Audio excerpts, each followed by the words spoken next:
वचन, सत्य वचन, अमर वचन, जीवित वचन, दिव्य वचन, सत्य वचन, अमर वचन, जीवित वचन। साई दा बामा बनी दा बामा बगरे रे सा नी रे सा नी रे सा नी रे सा नी रे सा। दिव्य वचन, सत्य वचन, अमर वचन, जीवित वचन, दिव्य वचन, दिव्य वचन।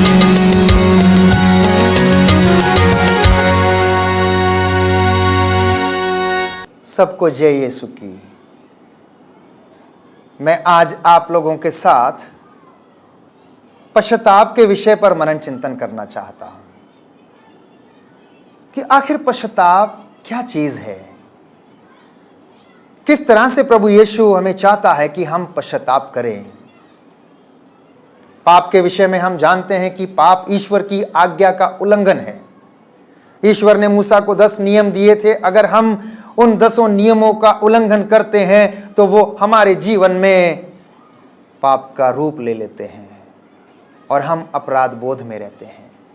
परंतु धर्मात्मा प्रभु यीशु क्रिस्त, जिसे स्वयं पिता ने दिया है मुझे और आपको, यदि हम पश्चाताप करते हैं तो वो क्षमा प्रदान करता है। अब बाइबल पश्चाताप के विषय में क्या कहती है, मैं आपके समक्ष पढ़कर सुनाना चाहता हूं। नबी योएल का ग्रंथ यदि आप पढ़ेंगे अध्याय 2 पद संख्या 12 और 13 में, अब तुम लोग उपवास करो और रोते तथा शोक मनाते हुए पूरे हृदय से मेरे पास लौट आओ। अपने वस्त्र फाड़ कर नहीं बल्कि पूरे हृदय से पश्चाताप करो, क्योंकि वह करुणामयी दयालु प्रभु अत्यंत सहनशील और दया सागर है। नबी योएल अपने समय के लोगों को याद दिला रहा है।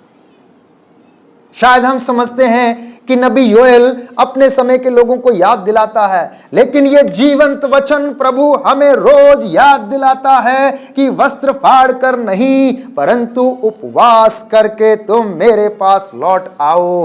प्रभु वचन के माध्यम से, जो कि जीवंत और सशक्त है, जो दुधारी तलवार के समान है, प्रभु रोज मुझसे और आपसे बातें करता है और हमें आमंत्रित करता है कि आप लोग पश्चाताप करते हुए पूरे हृदय से मेरे पास लौट आओ।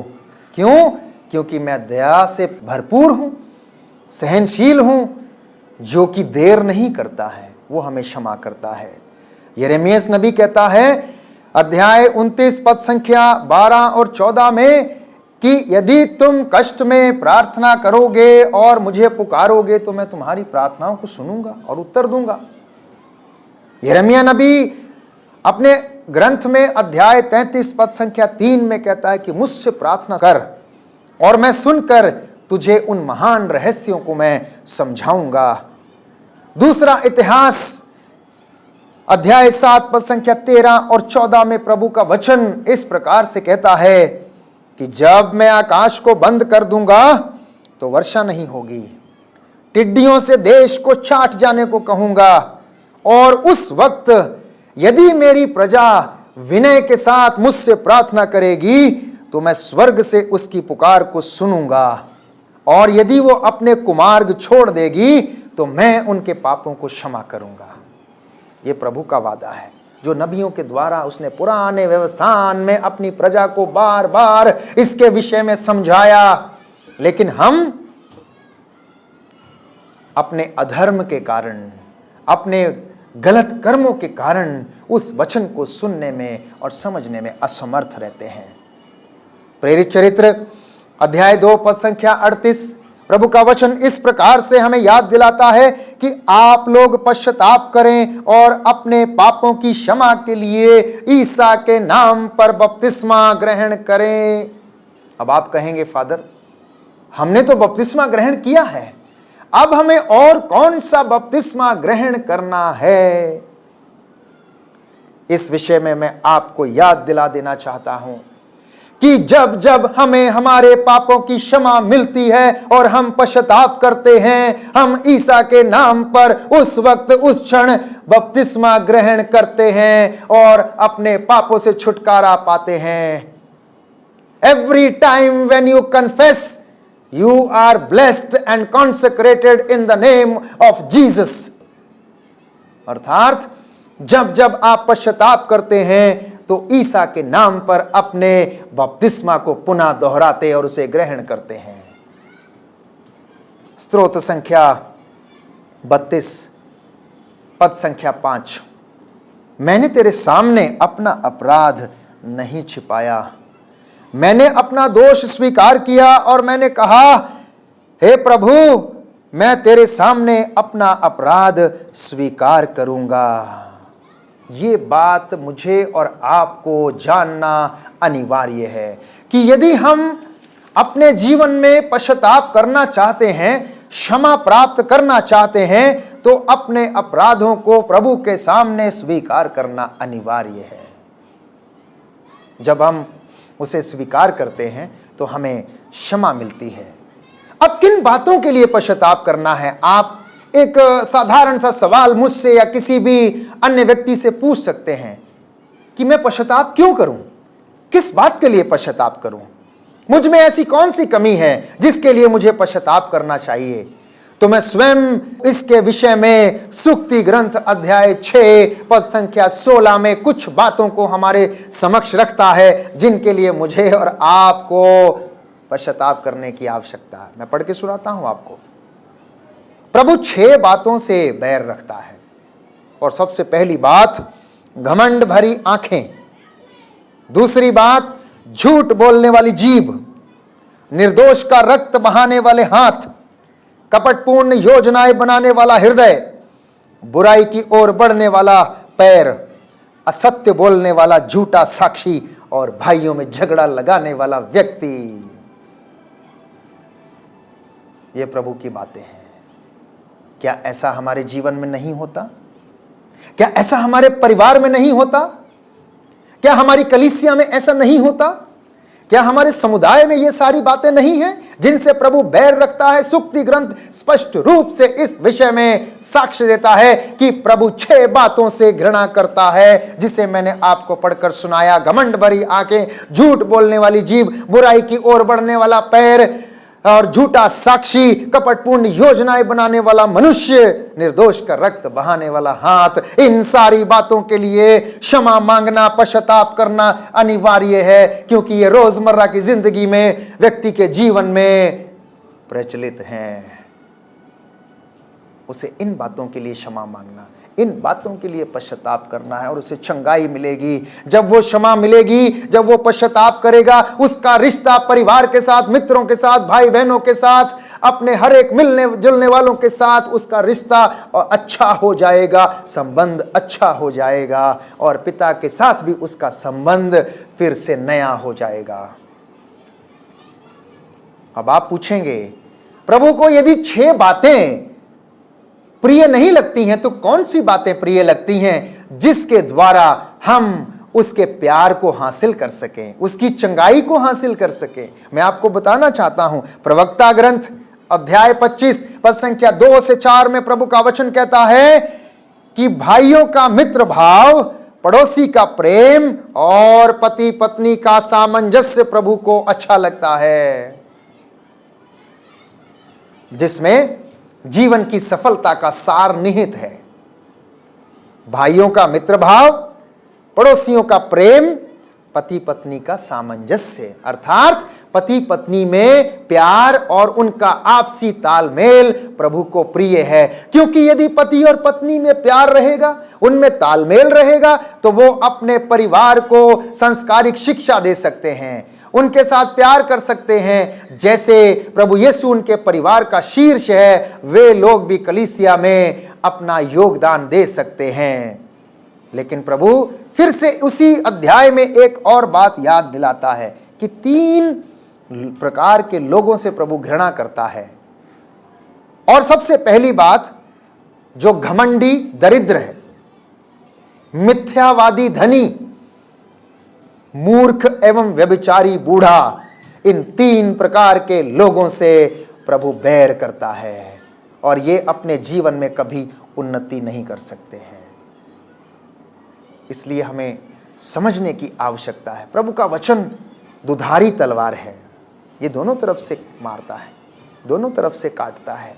प्रभु के शब्द तलवार के जैसे हैं जो हृदय को भेदते हैं। यदि वो हमारे दिल को छू जाते हैं तो हमें पश्चाताप खुद ब खुद होने लगता है जब हम प्रभु की इन बातों को स्वीकार करते हैं। एफेसियों को लिखते हुए संत पौलुस कहता है अध्याय 5 पद संख्या 1 में कि आप लोग ईश्वर की प्रिय संतान हैं, इसलिए उसका अनुसरण करें और प्रेम के मार्ग पर चलें। मेरे प्यारे भाई और बहनों, विश्वास कीजिए इस बात को कि आपको प्रभु ने अपनी प्रिय संतान बनने का औधा प्रदान किया है। आपके नाम उसने अपनी हथेली पर लिखे हुए हैं, एक एक को नाम लेकर उसने पुकारा है। नबी यिर्मयाह इस बात को हमें याद दिलाता है कि माता के गर्भ में रचने से पहले आपको उसने चुना था, आपकी हड्डियों को बढ़ते हुए उसने देखा था। वो कहता है कि मैंने तो अच्छा बीज बोया था, ये जंगली बीज कहां से आ गया, इसमें कड़वे फल कहां से लगने लगे, इसकी लताएं जो थी जंगली कैसे हो गईं। ये प्रभु का प्यार मेरे और आपके जीवन में था जब उसने हमें गर्भ में रचा और बढ़ते हुए देखा। इसलिए हमारा जीवन प्रभु की इच्छा के अनुसार हो, प्रभु के प्यार के अनुसार होना चाहिए। जो अच्छा बीज बोया गया था उसका फल भी मेरे और आपके जीवन में अच्छा होना चाहिए। इतने वचन आपने सुने प्रभु के द्वारा। प्रभु इस बात को भी याद दिलाता है। विधि विवरण ग्रंथ अध्याय 28 पद संख्या 1 में आपके लिए पढ़ता हूं। यदि तुम अपने प्रभु ईश्वर की वाणी पर ध्यान दोगे और उन सब आदेशों का पालन करोगे जिन्हें मैं आज तुमको दे रहा हूं, तो वह तुम्हें पृथ्वी भर के राष्ट्रों से महान बनाएगा। और यदि तुम प्रभु अपने ईश्वर की वाणी पर ध्यान दोगे तो ये सब बातें और ये वरदान तुम्हारे जीवन में पूरे होंगे।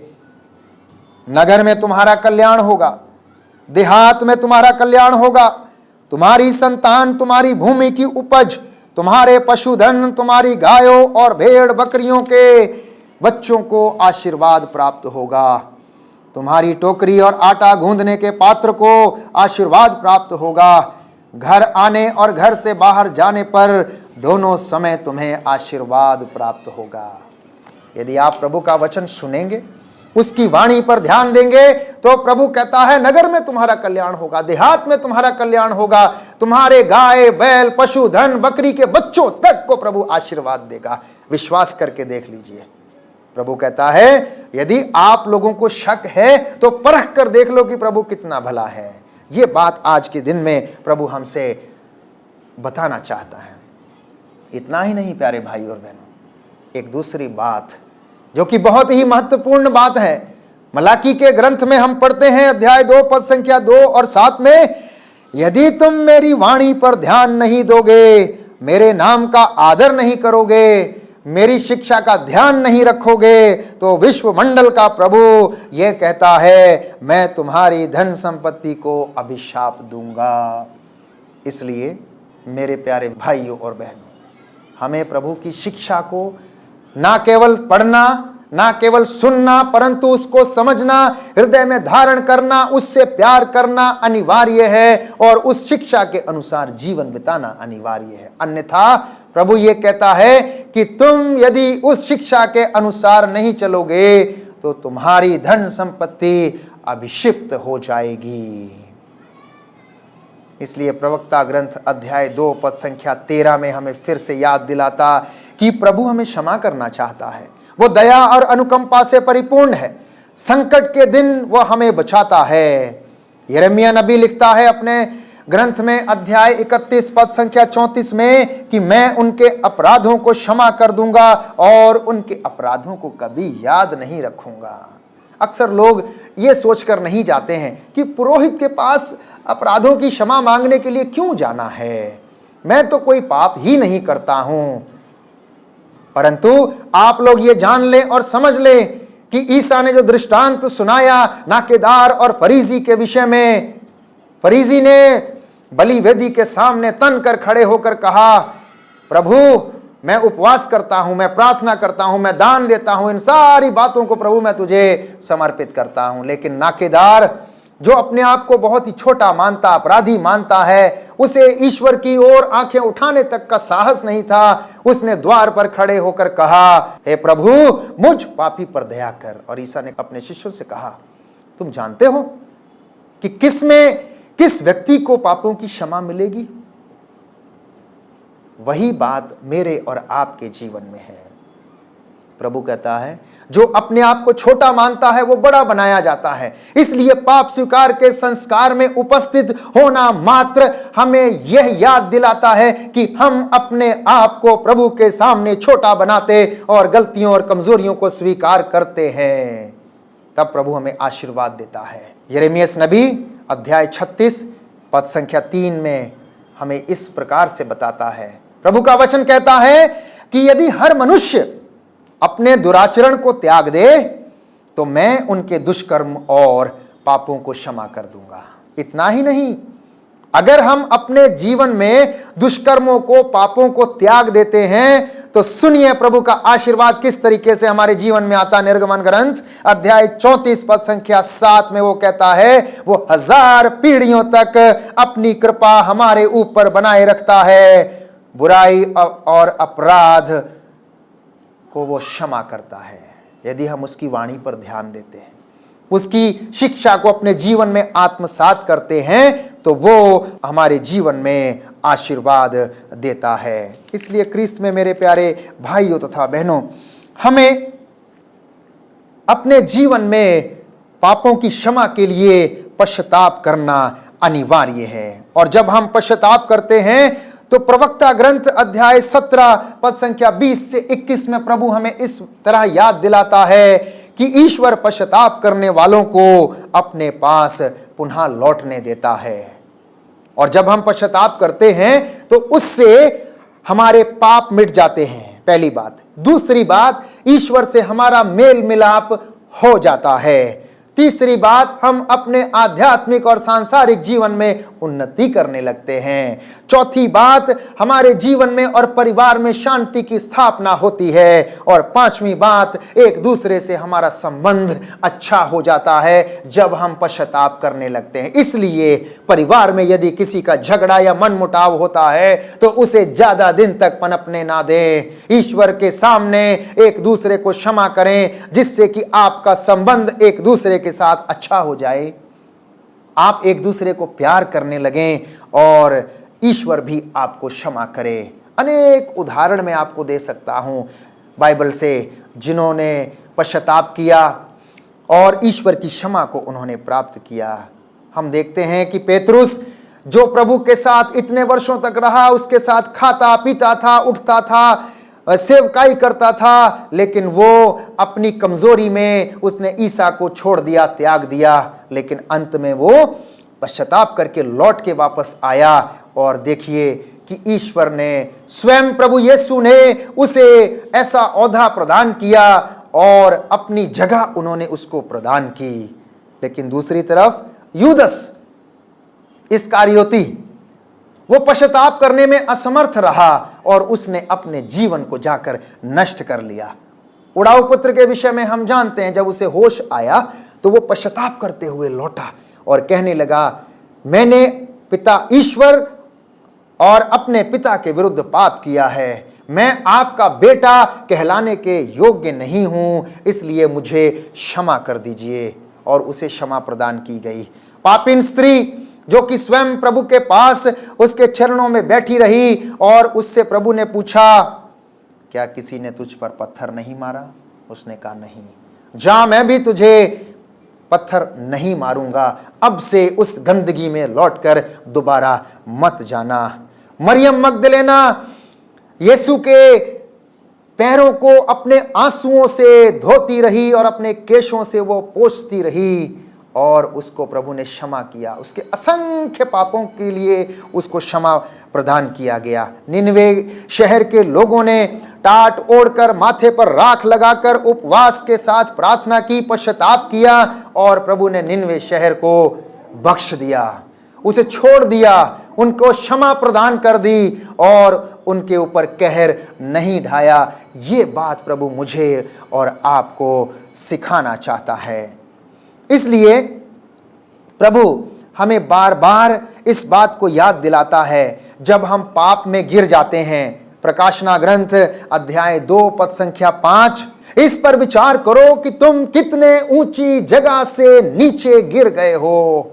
इसलिए पुराना आचरण छोड़कर पश्चाताप करो और फिर से मेरे पास लौट आओ, नहीं तो मैं तुम्हारा दीपाधार उस जगह से खत्म कर दूंगा। ये विश्वमंडल का प्रभु ईश्वर प्रकाशना ग्रंथ में हम सभी लोगों को कहता है, जब हम ऊंची जगह से नीचे गिर जाते हैं अपने अधर्म के कारण, अपने पापों के कारण, अपने दुष्कर्मों के कारण, झूठ बोलने के कारण, एक दूसरे को परेशान और लड़ाई झगड़ा ईर्ष्या घृणा करने के कारण, तो प्रभु याद दिलाता है, याद करो कि कितने ऊंचे स्थान से तुम नीचे गिर गए हो।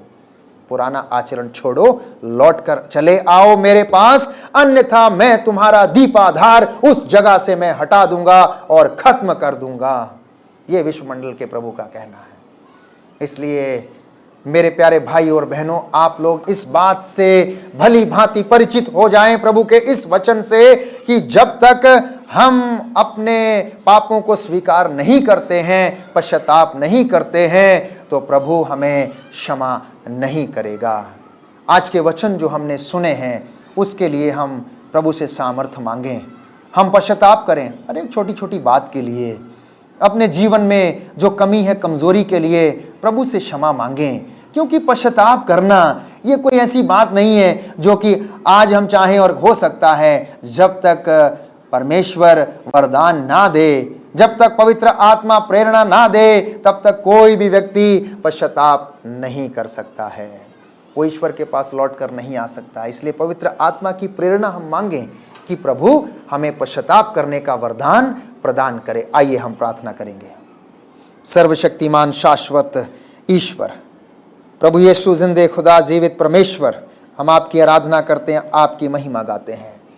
प्रभु आपका वचन हमने सुना है, जितने भी भाई बहनों ने पश्चाताप से संबंधित आपका वचन सुना है, प्रभु हर एक व्यक्ति को अपने जीवन में अपनी हर एक कमजोरी के लिए पश्चाताप करने, तपस्या करने का, त्याग करने का वरदान मिले। मैं तेरा योग्य सेवक तुझसे निवेदन करता हूँ, तेरा सत्य का आत्मा इन सारे लोगों की अगुवाई करे और हर एक व्यक्ति को प्रभु पश्चाताप का वरदान प्रदान करे। माँ मरियम, तू हमारे लिए मध्यस्थता कर। प्रभु के दूतों और संतों, हमारे लिए प्रार्थना कीजिए, जिससे कि हमें प्रभु का आशीर्वाद प्राप्त हो जाए और 1000 पीढ़ियों तक हमारे जीवन में बना रहे। ये प्रार्थना करते हमारे उद्धारकर्ता प्रभु यीशु मसीह के नाम से, आमीन।